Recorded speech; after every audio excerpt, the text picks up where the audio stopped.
Il n'a voté qu'une fois. Mais sans trembler. Le retour de François Hollande à l'Assemblée nationale s'accompagne chez ses collègues socialistes de ces petites blagues que le Corrézien aime tant. Élu sous l'étiquette du nouveau Front populaire, l'ancien président de la République se montre en effet plutôt discret depuis cet été. Dans l'hémicycle du moins. Car en dehors, il multiplie les déplacements, les sorties dans les médias. Après la sortie d'un livre en septembre, il lance ce samedi un podcast, intitulé Un président devrait écouter ça. Depuis sa réélection, l'ex-chef de l'État est donc omniprésent pour mieux fustiger l'alliance avec les Insoumis et dire à qui veut l'entendre qu'il n'a toujours pas abandonné ses ambitions pour la présidentielle de 2027. Sa présence se normalise. Après des années de vraies fausses mises en retrait de la vie politique, François Hollande a choisi de replonger dans la première circonscription de Corrèze à la faveur de la dissolution annoncée par Emmanuel Macron cet été. Il a eu le flair, comme souvent chez Hollande, qu'il fallait revenir dans l'hémicycle dans ce contexte troublé. Il aurait pu rester dans le confort, à recevoir rue de Rivoli, mais il a pris son risque pour remonter sur le ring. Salue son ancien ministre et ami, Patrick Kanner, le patron des sénateurs socialistes. Le retour d'un ancien chef de l'État au sein du groupe PS s'est fait sans encombre à l'Assemblée. On l'a un peu préparé sur le plan formel, car il y a ses gardes du corps, ça demande une adaptation, mais ça se passe bien.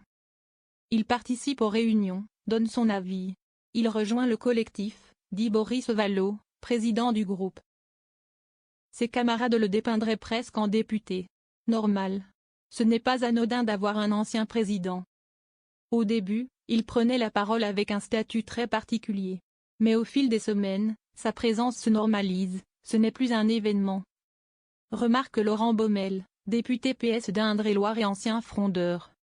C'est un avis qui compte parmi d'autres, mais il n'est pas prépondérant, confirme l'élu du Calvados, Arthur Delaporte. Il est quasiment transparent dans l'hémicycle. Fin octobre, l'activité du député Hollande est épinglée par Le Figaro, avec un seul vote en hémicycle, la motion de censure contre Michel Barnier. Contre plusieurs dizaines pour ses collègues. Il ne s'était pas rendu compte que leur métier de député avait changé, qu'on pouvait vite être étrié sur les réseaux sociaux, remarque un député PS. Être présent sur les rangs de l'Assemblée est plus important aujourd'hui qu'à autant des majorités absolues, où les votes étaient gagnés ou perdus d'avance. Confirme Arthur Delaporte. Éric Coquerel, le président insoumis de la Commission des Finances, résume à sa manière ses premières séances. Davantage présent lors des débats sur le financement de la sécurité sociale la semaine passée, l'éléphant socialiste est même sorti de son silence en hémicycle. Je voudrais d'abord remercier les orateurs qui ont sollicité mon intervention. A-t-il lancé, ironique, face aux attaques ad hominem des élus de la coalition gouvernementale contre la réforme des retraites, Touraine, votée sous son mandat. Il ne peut s'empêcher de remettre les mains dans le cambouis. Mais c'est surtout en dehors du Palais Bourbon que l'ancien président aime donner de la voix. Dans les médias, il se plaît à critiquer les outrances des Insoumis et pousse le Parti socialiste à se détacher de la mainmise de LFI, stratégie jugée essentielle pour l'emporter en 2027. Il veut que le PS reprenne la place qu'on n'aurait jamais dû quitter, celle du leadership à gauche, en s'opposant à la brutalisation de Jean-Luc Mélenchon, souffle Patrick Kanner. L'ancien président a notamment demandé l'organisation d'un congrès du PS dans les prochains mois afin de faire tomber Olivier Faure, le premier secrétaire, et de rééquilibrer l'alliance vers Place Publique et la gauche social-démocrate. Le Corrézien devrait d'ailleurs se rendre à Lyon ce samedi avec les chefs de file de la social-démocratie, comme Bernard Cazeneuve. Pour la deuxième édition de Debout les socialistes, le courant animé par Hélène Geoffroy, opposante interne à Olivier Faure. Il ne peut s'empêcher de remettre les mains dans le cambouis. Ce n'est pas à la hauteur d'un ancien président.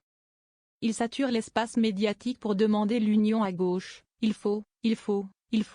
Mais est-ce que lui y contribue ? Soupire un cadre du PS.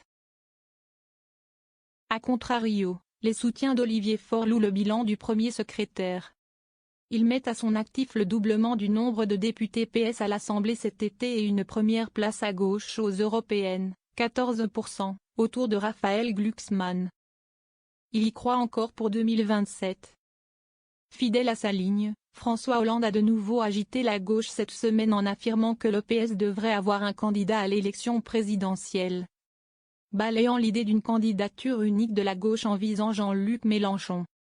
Pour beaucoup, l'ancien président prépare avant tout des conditions favorables pour pouvoir se lancer dans la course en 2027. Elle y croit encore, n'a pas fermé la porte. Il a au moins le mérite de la clarté, soupire un député socialiste. Il ne peut pas représenter l'ensemble de la gauche, éventuellement un bout de social-démocratie, mais ça ne permet pas de gagner, grince Laurent Baumel.